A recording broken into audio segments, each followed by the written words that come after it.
Hello, my name is Chelsea Krantz, and I am a prevention specialist at North Point Council. This presentation was created to provide viewers with information on how alcohol, a substance legal for people 21 and older to choose to use, affects the adolescent brain. During the teenage years, the body is growing and developing physically, emotionally, intellectually, and socially. Our brain growth and development is among these changes. From the moment we are born, our brains begin to learn about the world around us while different areas of the brain develop and grow. The brain is not fully developed until about the age of 25 years old. Let's take a look at the different areas of the brain and some of their specific functions. So brain development begins at the back of the brain, where the fundamental brain parts reside, and it slowly works its way forward to the more advanced and complicated brain functions. We're going to take some time now to go through each of these different areas of the brain and the functions that they serve. The brainstem is one of the main parts of the brain and performs many automatic functions, things that we don't need to actually think about doing in order to perform, such as breathing, your heart rate, body temperature, wake and sleep cycles, digestion, swallowing, and even vomiting. The brainstem controls many functions that are vital to life. The cerebellum coordinates voluntary movements, such as body posture. In order to maintain good posture, a muscle must be tensed, and that muscle is controlled by your cerebellum. Another function controlled by the cerebellum is balance and coordination. So if you're trying to touch something, the cerebellum plays a big role in your accuracy in touching whatever it is that you are reaching for. It is also important in one's ability to perform rapid and repetitive actions, such as the ability to play a video game. The occipital lobe is located at the back of the brain and is responsible for processing visual information. So in other words, it enables us to see color, shapes, people, and things. The parietal lobe interprets sensory information. It processes what is received by the senses and gives meaning to the objects. If you were to place your hand on a hot burning stove, the sense of that heat coming from the stove would be processed by your parietal lobe. It is also responsible for your fine motor skills, such as handwriting and cutting with scissors. The temporal lobe is in control of speech and language production. It is also the area of the brain where the hippocampus is located. And the reasons for the importance of the hippocampus is that it plays a huge role in regulating learning and memory. It helps us to remember facts, recall events, and it's responsible for recognition. This all goes hand in hand with the ability to learn and understand. The frontal lobe takes the longest to develop and is responsible for our executive functions. This relates to the ability to differentiate among conflicting thoughts, determine good and bad decisions with use of sound judgment and reasoning, establish potential future consequences of current activities, work towards a defined goal by planning and organizing in order to achieve that goal, maintaining control of emotions, and having social control, which refers to the ability to suppress urges that, if not suppressed, could lead to socially unacceptable outcomes. For example, let's say someone were to say something that were to make you so angry that all you wanted to do was to hit that person. Your ability to stop and think about that decision and how it would lead to some potentially serious consequences for both you and the other person is controlled by your frontal lobe. This is why when we're dealing with children or adolescents, we will sometimes respond to the decisions they make by saying, "What were you thinking? Did you really think that hitting your sister or hitting that person would help the situation?" Well, no, they probably didn't think about any of the repercussions at all because the area of the brain that they would be needing to do so is still working on developing. Their impulses are just not yet controlled. Now let's discuss alcohol.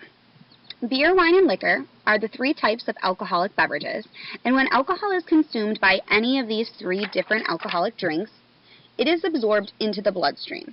From there, it affects the central nervous system, including the brain and spinal cord, which, as we just learned, controls virtually all body functions. Typically, when someone drinks alcohol, they think they're drinking a stimulant. They think that it will help them to perk up and get some energy, when in reality, alcohol is a depressant drug. which means it slows down the body and the functions in the brain. As I stated earlier, the brain develops back to front, with the frontal lobe being the last area to fully develop. Alcohol actually affects the brain in the opposite direction, with the frontal lobe being the first area affected. This means that someone who's using alcohol may start to feel a sense of relaxation while reducing inhibitions. They may begin to talk more freely, be loud or rowdy, or do foolish things that they may later regret. Judgment is actually the first thing to be affected by alcohol consumption. Let's say, for example, someone decided that they were going to drink alcohol, but they said to themselves, no matter what, I will not drink and then drive home tonight. I'm going to have a few drinks, but I'm going to make sure to just spend the night wherever it is that I am drinking today. Well, once that person consumes maybe 1 to 2 drinks, it is affecting their judgment. It's going to affect their judgment, meaning that they are now probably thinking, oh, it's no big deal, I only had a few drinks, I'm perfectly capable and fine to drive home. This is where a lot of people seem to make some serious mistakes that wind up leaving them with some serious consequences. So the more alcohol consumed, the more affected the frontal lobe becomes, and that's going to reduce their ability to make good, sound choices and keep their emotions in check. Alcohol also affects a person's ability to speak clearly, and over time, this will cause slurred speech in the alcohol user. One brain area that is particularly affected by adolescent alcohol consumption is the hippocampus, which, as I mentioned earlier, plays a role in memory and learning. Use of alcohol can cause a disruption in the ability to recall information that was previously learned prior to drinking. Obviously, this is especially harmful for a teenager who is actively being taught new material with the intent of graduating high school or college. If a student is regularly drinking alcohol, they may begin to notice difficulties in retention and retrieval of this important information. Alcohol also interferes with the brain's development of new memory, which means the user is forgetting things that happened while they were consuming the alcohol. This is commonly known as a blackout. Blackouts are especially harmful because a person is waking up the next day without any recollection of what he or she had said or done the night before. It's a blank hole in the memory. Alcohol also has an effect on fine motor skills, involving the synchronization of your hands and fingers with the eyes. And like I said earlier, this is something that is controlled in the parietal lobe. So for example, someone under the influence of alcohol may have a much more difficult time doing something as simple as buttoning up their shirt. It also slows a person's reaction time down. So under normal circumstances, if I were to throw a ball in your direction, you're going to react very quickly by reaching to grab the ball so that you wouldn't be hit. Under the influence of alcohol, however, you may be hit with the ball and then realize way too late that it's important for you to go and grab that ball. Alcohol also distorts vision. So after consuming alcohol, someone may begin to lose color perception and or experience blurred or double vision.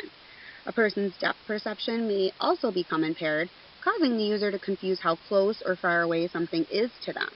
So for example, if someone were consuming alcohol and then they're choosing to ride their bike, which is dangerous, they may have trouble determining how close they are to a curb or the side of the road, potentially causing what could be a serious biking accident. Very commonly known impairment caused by alcohol is the loss of balance and coordination, which is controlled by the cerebellum.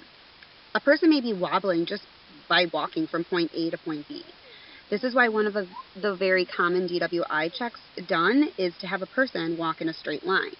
A sober person with no other health issues regarding balance or coordination would be able to walk the straight line without losing their balance or looking wobbly along the way. Another common DWI check is to have a person hold their arms out parallel to the ground and just by bending their elbow touch the tip of their nose. This is checking for coordination accuracy. So if a person pokes themselves in the eye or completely misses the target, their nose, this is going to show that there is some impairment to the cerebellum. And if alcohol is used excessively, it may lead to a loss in control of basic life functions, such as reducing breathing, a rapid drop of body temperature and heart rate, and potentially loss of consciousness.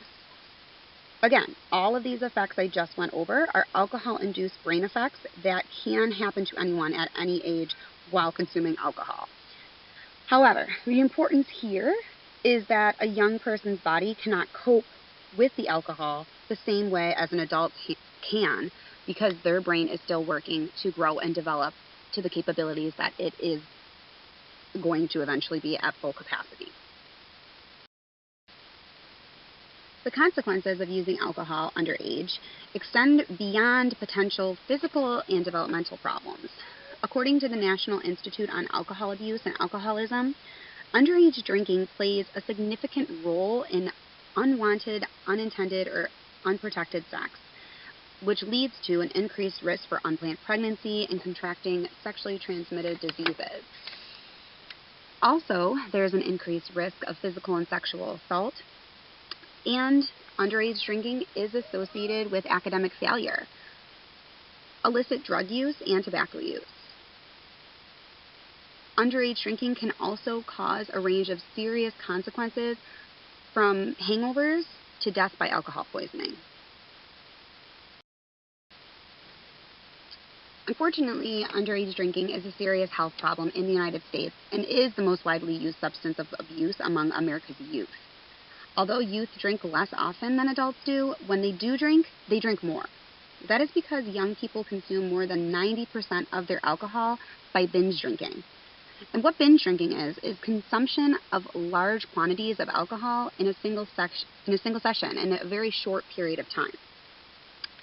So a standard drink is equivalent to 12 ounces of beer with 5% alcohol content, 5 ounces of wine with 12% alcohol content, or 1.5 ounces of liquor with 40% alcohol content. Binge drinking is consuming 4 or 5 of these standard drinks in a single sitting, causing the blood alcohol content to rise to dangerous levels in a very short amount of time. So why is binge drinking so common among our youth? Well, primarily because of drinking games. Beer pong, flip cup, games that involve chugging alcohol in order to win. So as discussed earlier, there are risks associated with drinking alcohol affecting every area of the brain and pertaining to other consequences that come along with the use of drinking. But binge drinking can carry more serious and longer-lasting risks as well. One of the most life-threatening consequences is alcohol poisoning. There is an increased risk of alcohol poisoning at higher rates. Binge drinking can also lead to poor physical health, including weight gain and high blood pressure, and it can also lead to poor mental health. It can disrupt normal sleep patterns, causing teens to struggle in school, which ultimately lead to higher rates of dropout. Binge drinking can also lead to shifts in a person's personality, causing someone to become more angry or more moody frequently, thus leading to damage or loss of relationships and friendships that these people have had for extended periods of time.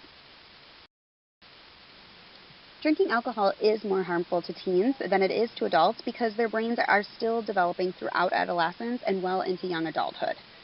Drinking during this critical growth period can lead to lifelong damage in brain function, particularly as it relates to memory, motor skills, and coordination. I want to thank you for taking time to view this presentation today. We hope that the information you have learned will help you to make healthy choices for yourself and help to do the same for others.